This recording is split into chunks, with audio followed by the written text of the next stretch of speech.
आज हम चैप्टर 3 पढ़ने वाले हैं, national income and related aggregates.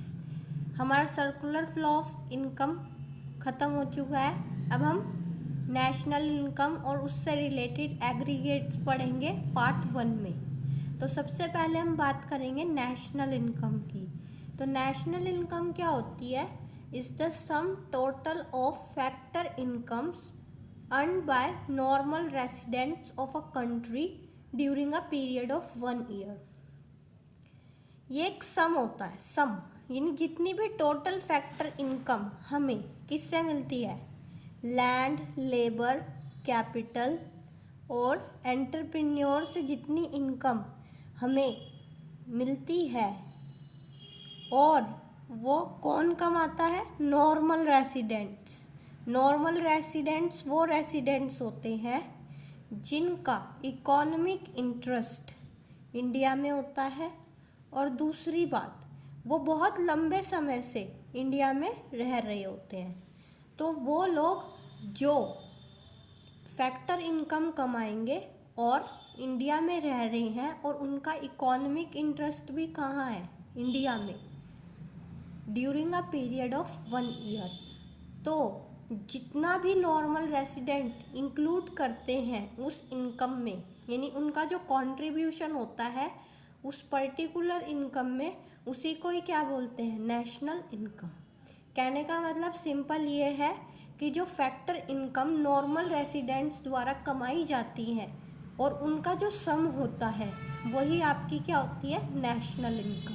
पर किस दौरान? एक पर्टिकुलर ईयर में, during a period of 1 year.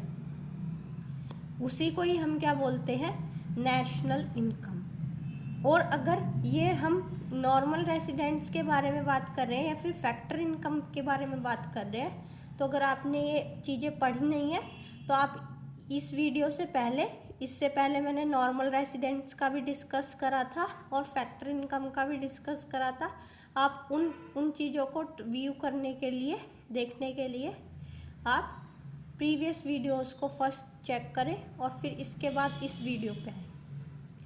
Gross domestic product. Gross domestic product क्या होता है? आपकी जीडीपी, यानी आप कितना कंट्रीब्यूट कर रहे हो जीडीपी में। It is the market value of all final goods and services. ये मार्केट वैल्यू किसकी है? All final goods and services.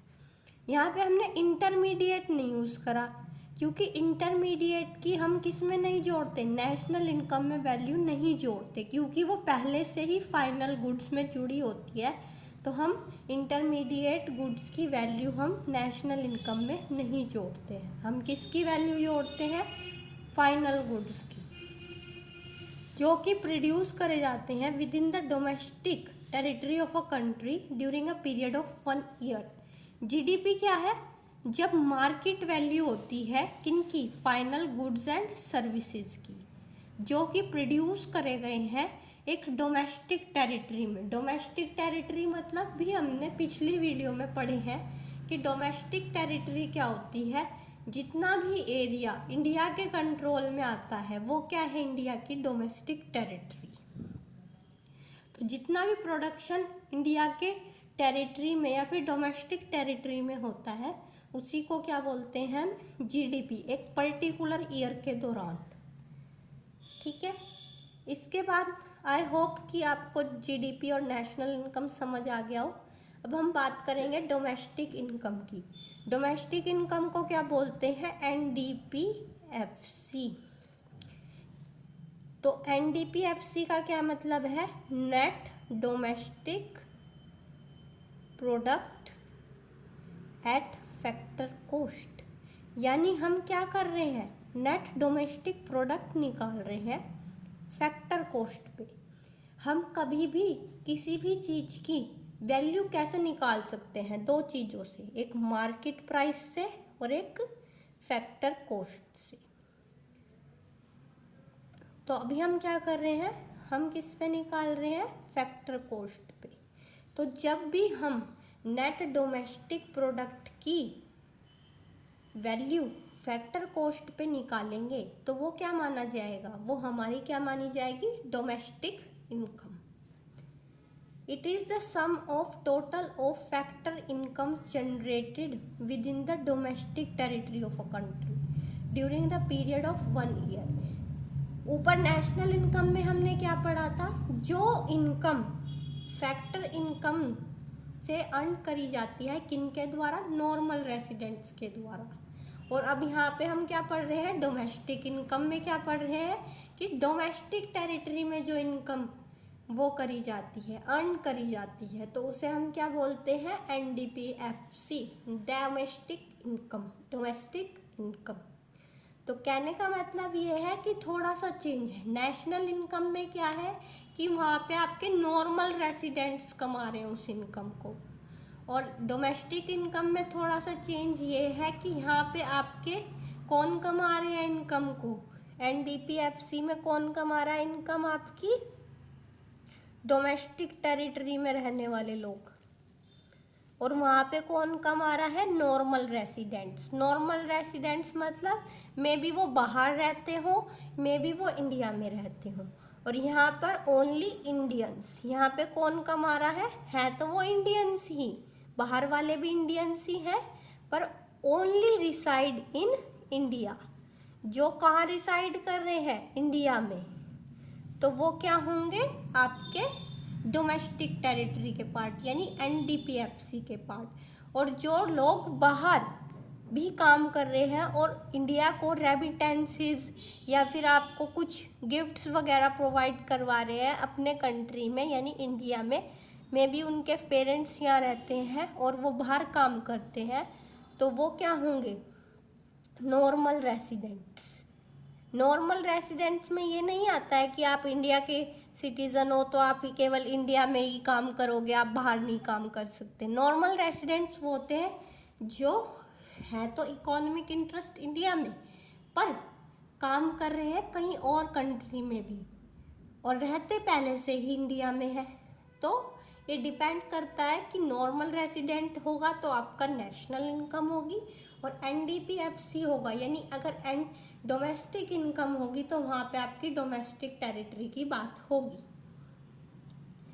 यानी अब इतनी चीज़ आपको क्लियर होगी कि डोमेस्टिक टेरिटरी यानी NDPFC में और नेशनल इनकम में क्या डिफरेंस होता है। नेशनल इनकम में ये डिफरेंस होता है कि जो भी लोग NRI इंडिया के बाहर रह रहे हैं तो उनकी भी इनकम इंक्लूड करी जाती है। इंक्लूड NRI's इनकम किसमें, नेशनल इनकम में। पर अगर मैं बात करूं डोमेस्टिक टेरिटरी की, तो इसमें हम क्या करते हैं, do not include NRI's income, यानी जो इंडिया में रह रहे हैं केवल और डोमेस्टिक टेरिटरी में रह रहे हैं इंडिया की, तो केवल उनकी इनकम इंक्लूड करी जाएगी, ना कि जो इंडिया के बाहर रह रहे हैं। मे भी आपको क्लियर हो गया होगा, काफ़ी अच्छे से समझा दिया मैंने। अब NDPFCs earn both by the private sector and public sector. ये जो अर्न किया जाता है दोनों से करा जाता है, प्राइवेट भी और पब्लिक। प्राइवेट में आपकी कंपनीज आती हैं, प्राइवेट कंपनीज, और आपकी पब्लिक में आती है आपकी गवर्नमेंट। तो ये दोनों से अर्न किया जाता है कि गवर्नमेंट भी कमाएगी इसे और कंपनीज भी।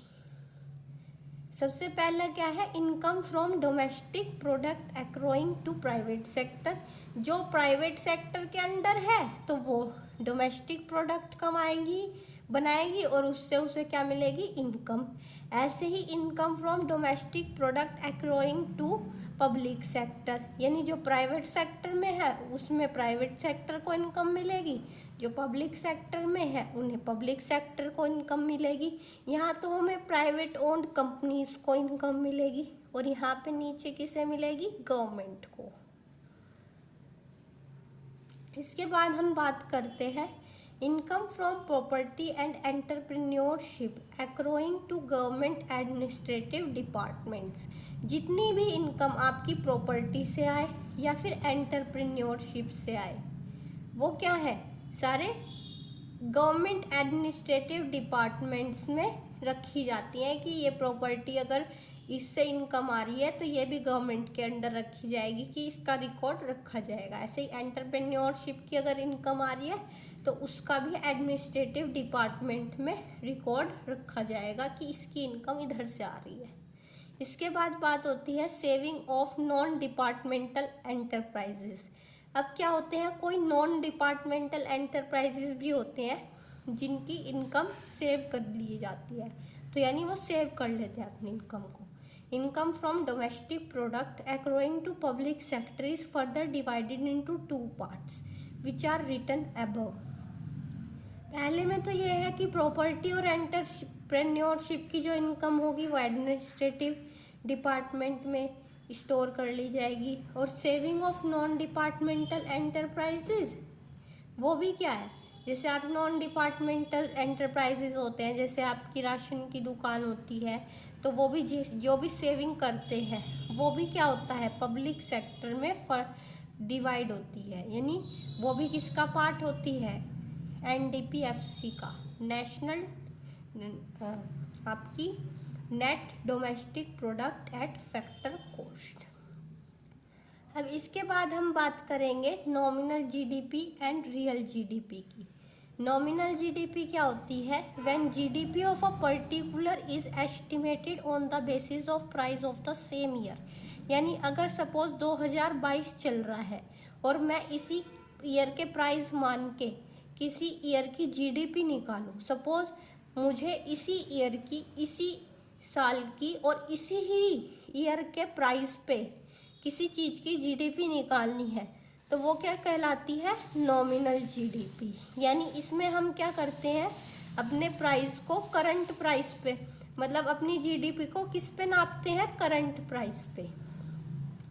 GDP is measured at current price, यानी जहाँ पे हम अपनी GDP को करंट प्राइस पे नापेंगे, यानी जो साल चल रहा है उसी को ही बेस ईयर मान के अपनी GDP को नापेंगे, तो वो क्या होती है, नॉमिनल GDP।